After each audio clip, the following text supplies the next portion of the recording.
Now, y'all ever seen a place so stubborn even the desert gave up trying to bury it? Deep down in southeastern Utah, where red cliffs glow like embers at sunset and the San Juan River carves through rock like a restless spirit, there sits a little town called Bluff. Nowadays, Bluff is quiet, just a handful of folks, an old stone fort, and the whisper of the past floating through the cottonwoods.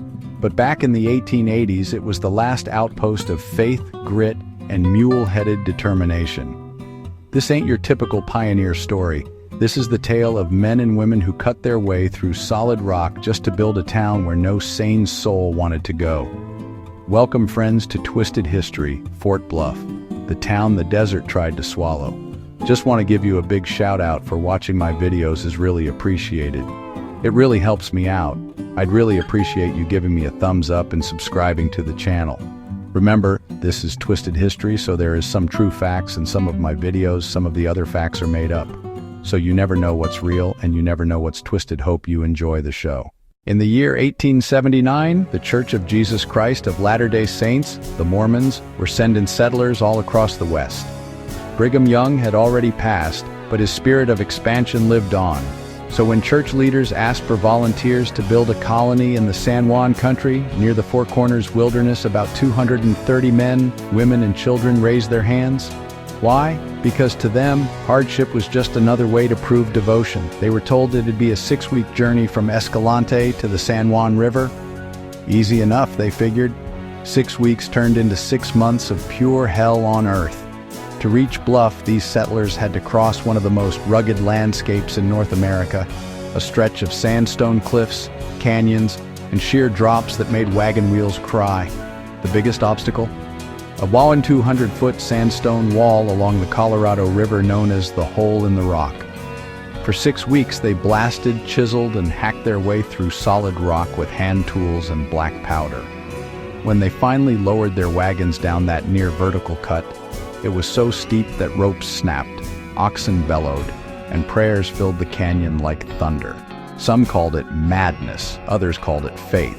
Either way, by January 1880, they'd crossed the Colorado, barely, but that was only halfway to Bluff.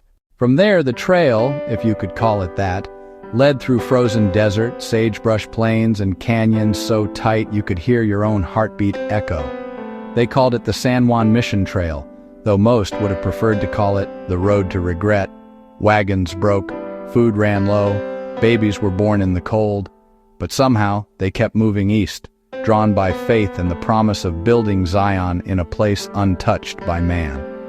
By April 1880, 6 months after they left, they finally saw the cottonwoods of the San Juan River glinting in the distance.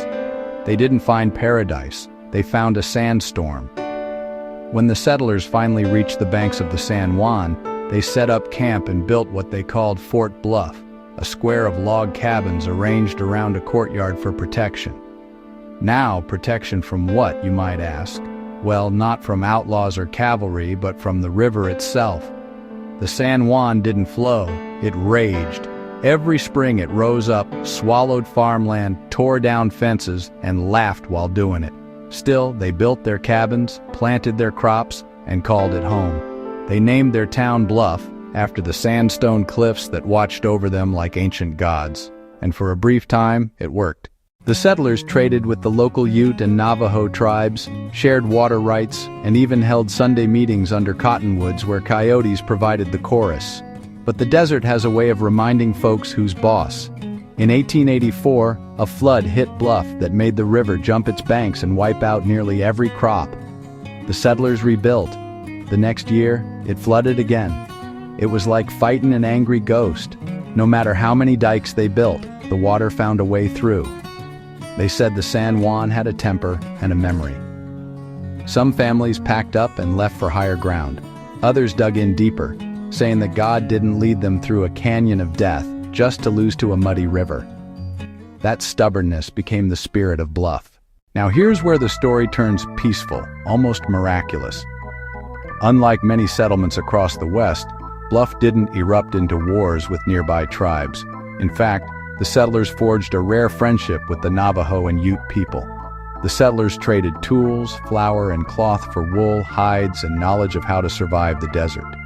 An early settler named Cuman Jones even learned the Navajo language and became an unofficial ambassador between cultures. When the Ute leader Posey rode into town, they didn't draw guns, they shared coffee and news. In a land built on mistrust, Bluff stood out as a beacon of respect.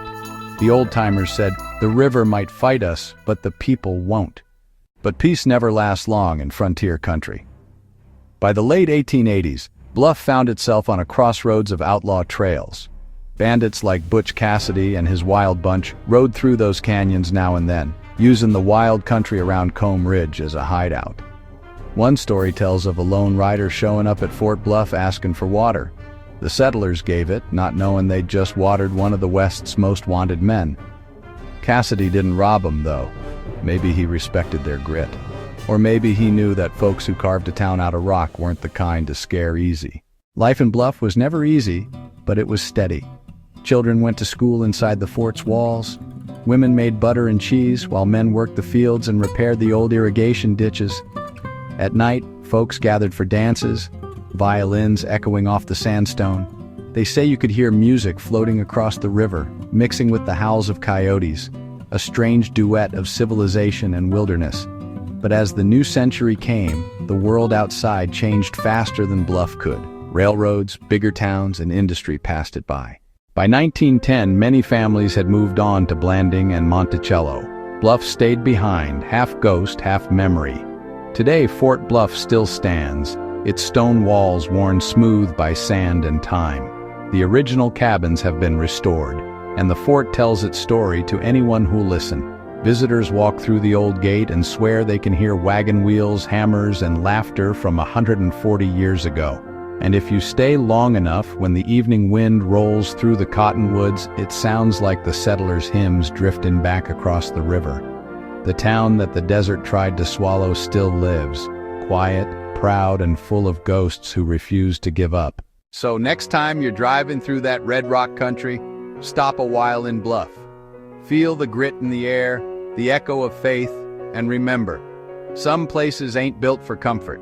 They're built for conviction. This has been Twisted History, Fort Bluff, the town the desert tried to swallow. Keep your wagon steady, your powder dry, and your stories true. Well, you're in the Twisted History channel.